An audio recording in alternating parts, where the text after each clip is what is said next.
World Combat Sports here. It was a busy fight weekend.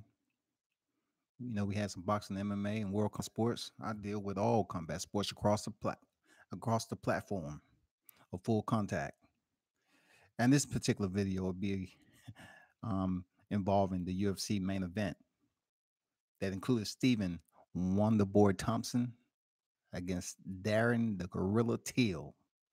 Now, for those of you who are avid, I'm talking about avid MMA fans who appreciate a good scrap like I do, you would have looked at this fight and say, the potential is everything you want it to be.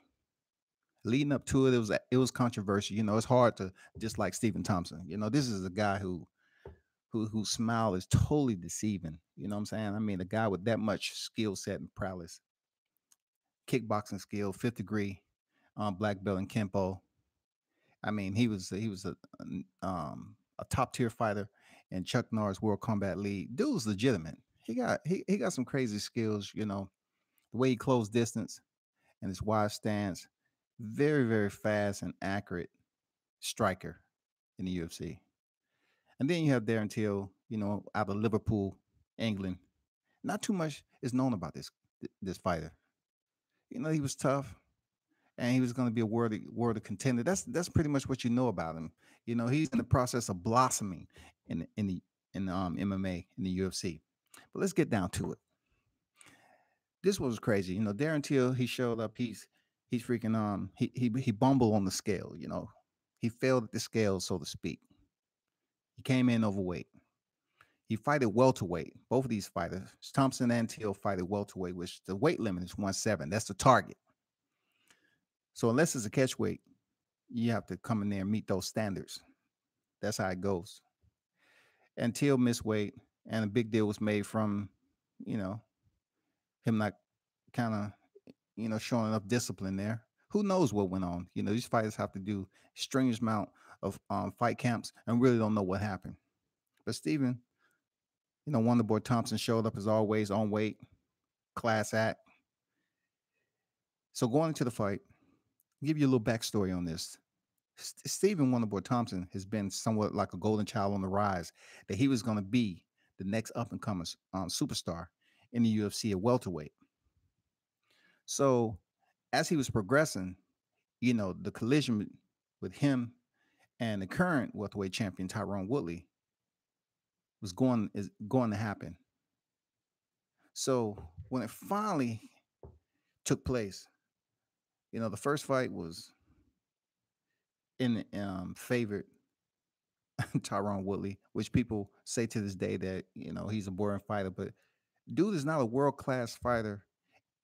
I'm talking about before this. He don't have any type of discipline prior to coming to UFC that you can just say, man, he was high class wrestler. He was high class kickboxer, Muay Thai, whatever. He pretty much learned on the fly. I mean, this is incredible type of backstory that Tyron Woodley has, and he learned a lot on the go. At one point in time, he wasn't even basically training under specific umbra of a count. And then once he started winning, he suffered a brutal knockout um, when he was in a different organization. Nate Marquardt, caught him with an uppercut. But since then, he improved tremendously. And he's a beast, period. So therefore, him and Wonderboy Thompson, was being bantered to have this collision course. And Thompson was going to be the one that had the skills to negate anything that Tyron Woodley would have had. You're talking about a striker versus a wrestler. And when the bout finally happened, people was like, oh, he could have won that. It was it could have went either way. Tyron Woodley didn't do enough as a champion to win that bout. And granted, prior to winning the belt, y'all, he fought Robbie Lawler, which is a favorite fighter of mine. He smashed him in the first round. No ifs, ands, or buts about it. Tyron Woodley smashed this cat. And this is a high level dude, Robbie Lawler. When he fought Thompson, it was more like a chess match. I mean, you have to be that way with Stephen Wonderboy Thompson because of the way he strikes and close distance in a heartbeat. You blink, you might be asleep. So the second time around, it ended up happening. in a draw for which people thought was going to end in controversy, and Tyron Woodley kind of had that in the thought process and his mannerisms post fight that he might get robbed, because a lot of rumor mill and talk and chatter in MMA was that they wanted to see Wonder Boy at the helm of the welterweight division. He has that look, he has the image, everything that I guess the people want to see that's up there. You know, all around is a good guy and a good fighter. He just couldn't get it done twice against Tyron Woodley. You know what I'm saying? I mean, it comes down to a point where if you consider to be the top tier, you rank number one in the division, you got to go out there and prove it. And Woodley is the guy to do it against. You're going to have an uphill climb. You're going to have to go in there and show him that I'm going to make you respect me. And Tyron Woodley has power. He has superb takedown defense. Wonderboy Thompson, man, his kicks for somebody to fight with their hands down totally goes against the cliche fundamentals that they teach you and coming up in the ranks of combat sports. Thompson fast twitch fibers. They're not faster than Edson Barbosa, but they're respectable. And he can get the job done. And to add those hands with it, Thompson has did much improvement with his hands. Very tough dude. When I forgot which one or two. I think it was two where Tyron Woodley had him in the guillotine deep. And Thompson was able to get out of it. He proved his mettle that he's a tough competitor. And people have to take that in consideration and respect it, that this dude is just not, this friendly, go-lucky type fighter that's trying to make friends. He's a legitimate fighter. And you got to take that in consideration. But pressing fast forward to this fight this weekend, I myself was looking for possibly a Wonderboy Thompson, Tyron Woodley 3. I said, he should go over here and get this guy, clean this guy, no problem. It's not going to be easy, but he has 5 rounds to figure him out. I was expecting Thompson to come in there and press the, press the offense, enforce his will and let a dude that's similar in style know that there's levels to this. Answering the first bell, it just didn't happen. Both fighters was posturing a little bit too much for me, to be honest. They was kind of waiting and trying to counter and thinking and trying to set traps, trying to implement their strategy, their fight plan. When you have two, it's just like two wrestlers negating one another, and all they have left is hands. So with this, both of these guys, hands down, was all about the kicks. So it really came down to who was going to land a punch. And it was just a countless amount of minutes ticked off. You just looking like at any moment, this is going to happen. And it never did. So pretty much throughout the entire fight, each in their own pockets enforced their offense. No real damage until, I would say, the 5th round, where Till dropped Thompson, which he had been dropped by Tyron Woodley. I say I was going to keep it on Stephen Wonderboy Thompson and Darren Till, and didn't want to get too much into him when he first Tyron Woodley, but Tyron Woodley dropped him also. But the part of Thompson engaging him and assessing him as a fighter is that he has quick recovery. Dude is not overly muscular or anything. That just goes to show you his conditioning and everything, the way he's able to recover from these knockdowns. So Darren Till knocked him down in the 5th round. Wasn't too much to capitalize off of it. It was a knockdown. I think in the 4th or 5th round, to be honest. And I was like, this is going to be the turning point of the fight. He's going to be able to, at least do some ground and pound or something. Well, not much happened after that. And that brings the entire fight to one of those conclusions. But do you want to see a rematch? Do you want to see these two go 25 minutes again from what we just witnessed? I can't speak for everybody, but I just don't want to. I mean, it was like two prayer mantis, martial arts the two paramedics that came across the path as one another, and they both have quickness. They both have some of the same skill sets and striking abilities, but no one wants to make the move. And it was just countless minutes ticked off with posturing, fainting, in and out, exits. I mean, at one point in time, I did see Till land a reverse punch, and then Wonder Boy tried, a heel kick. Most of the time, Till was pretty effective with landing on the lead leg of Thompson. He had him bruised up by the second and third round, so he was effective on damaging that lead leg. But the one thing about Thompson, he does switch his stance.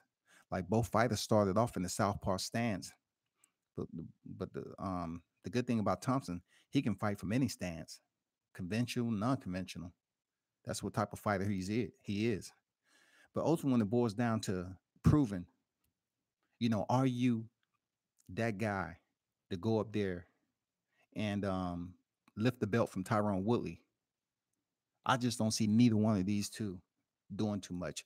If Darren Till thinks he's going to go in and fight the welterweight champion, Tyron Woodley, who, give or take, I'm not trying to sway too heavy on talking about the current welterweight champion, but he went against some world-class guys. Stephen Thompson's world-class kickboxer. I already said that. Discipline and Kempo. And then you had Damian Maia, who's a Brazilian world champion, Brazilian jiu-jitsu practitioner. Absolutely legitimate. Nicknamed the backpack. He negated over 20 takedowns from this guy. And for his, and for his work, his effort, he had a torn labrum. So he's been out an injury, which is pretty much probably healed by now. But that just goes to show you that he's up here contending against world-class athletes. And he shut Damian Maia down for 25 minutes. But then you turn around and have these fans that's just totally like dissatisfied. They want to see something else happen between the activity of Tyron Woodley. And the bantering was coming up, the chatter was picking up a little bit, saying it might be a Stephen Thompson, Tyron Woodley 3. If he can just clear Till out, they'll be able to have this so-called, I wouldn't say trilogy, but being that he's ranked number one, he'd be able to get another shot. Well, that's gone right now because Till, you know, um, you know, he was on his home soil and he got the victory. Now the controversy is that he didn't really land that much. And Stephen Thompson, he didn't do enough to sway the judges in the first place. If you're in somebody else's hometown and you're ranked number one and you're in the hunt for another title shot, you need to go in there and get a clear, concise persuasion from these judges who is known to lean heavy on controversy. You know what I'm saying? You need Stephen Thompson should have went in there and got the job done, been a bit more active, closed out the rounds, and punctuated, with some solid scoring. And he just didn't do it. So the person that benefited from all of it was Darren Till. This was a strange type, guy to kind of put eyes on, kind of assess his striking ability. His chin was just higher than a paper kite, and he want to go in there against Tyron Woodley with a chin that high. He might find it in the second row. I'm not sure how his takedown defense is going to be against Tyron Woodley, but he needs to work on some of those defensive skills. Those hands down, Tyron can close the distance like no other. Before you know it, you're sleeping. So they're going to have to figure it out. I'm not going to take too long on this, but I thought Till did enough. You know what I'm saying? I thought he did enough to win the 5-round bout with what he delivered. No significant damage till he knocked Stephen Wonderboy Thompson down. But then again, I look at Thompson. He didn't do enough to win. He should have punctuated some of those rounds and got it over with and left no compunction to to the eyes of the judges that he did enough, and then he would have had a comfort. He would have had that lane of comfort, knowing that he was about to venture into another main event and fight for the title. And basically, when you're in a weight class like Thompson, and they provided you the opportunity to go in there and take this title, I mean, I'm talking about back-to-back opportunities, and you failed, then that's something that's going to be on your conscience. And he come from a very competitive family when it comes to martial arts. So to have that just lounging on your thought process as far as accolades, resume, your legacy, he had the opportunity to right that wrong and go in there and fight Tyron Woodley again for a third time. He's 0-2 against the current welterweight champion. And now he has to fight his way back up there again. I thought Till did enough. Seriously. I thought he did enough to edge him out. I mean, the scores are the way they were. I'm not going to get too deep into that, but I just think he did enough to edge out Thompson.